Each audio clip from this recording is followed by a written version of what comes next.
will be the first day of the front month of the June contracts, which is potentially a very volatile day.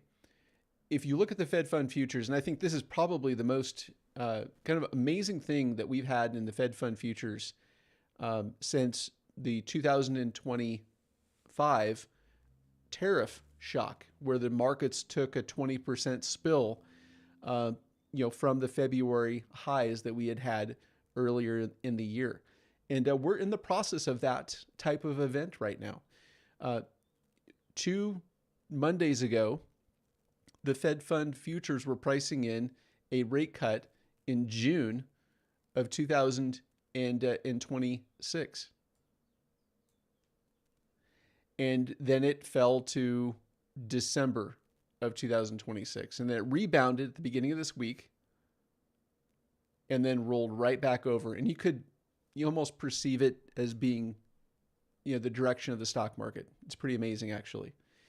And as of yesterday afternoon, there was not a rate cut being priced in, but a 50 basis point rate hike.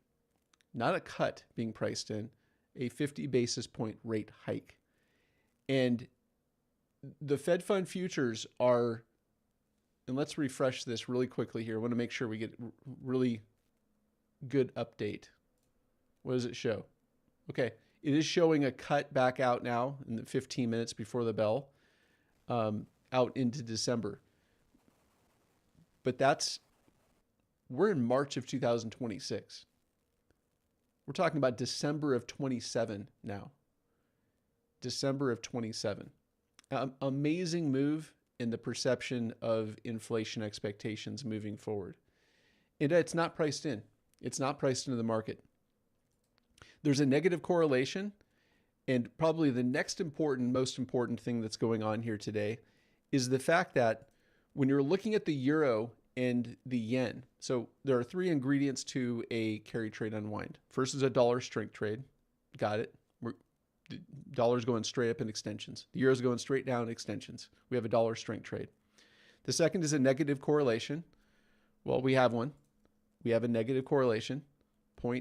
Negative 0.82, negative 0.89 on the Dow, negative 0.87 on the Russell. All these negative correlations are backed up by the smaller time frame. And then the third ingredient for a yen carry trade unwind is the dollar yen being inside of variations of resistance levels. And yesterday it broke through its series of long setups, failed to break out of a previous high, multi-year high, and then is inside of a 50% short along with the euro. And so essentially the Bank of Japan is paying 75 basis points. You can borrow yen, they'll pay you. You can take that yen, you can convert it to whatever currency, whatever emerging market currency, and invest it all over the world. As long as the yen isn't strengthening, that's all good. Your asset prices go up and the yen is going down, so the yen denominated loan that you've taken out is easier to pay back in the future. All of those are working for you. But as soon as the stock market rolls over and the dollar starts strengthening and then the yen starts strengthening, then the trade is moving against you on 2 fronts.